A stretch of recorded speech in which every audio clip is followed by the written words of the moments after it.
मुसलमानों की मदद के लिए एक गैर इस्लामी मुल्क गजा जंग में कूद पड़ा है।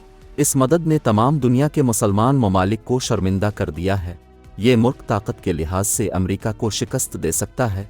इस वक्त अमेरिका बहुत खौफजदा हो चुका है क्योंकि अमरीकी फ़िज़ाइया के एक साबिक अफसर गोरमिनट्स लेलारी ने एक अहम इल्ज़ाम लगाया है कि चीन गजा में इसराइल के साथ तनाज़ा में हमास की मदद कर रहा है।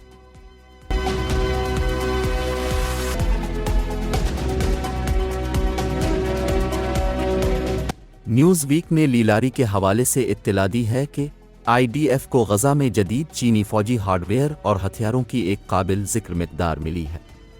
उन्होंने मज़ीद कहा कि हमास की सुरंगों की जंग में चीनी PLA माहिरीन की मदद से डिज़ाइन और तामीर किया गया था। लीलारी ने मज़ीद कहा, IDF ने चीन की पीपल्स लिबरेशन आर्मी के 2 सुरंग इंजीनियर्स को देखा गया है। मज़ीद जानने के लिए न्यूज़.की ये वीडियो देखते रहें।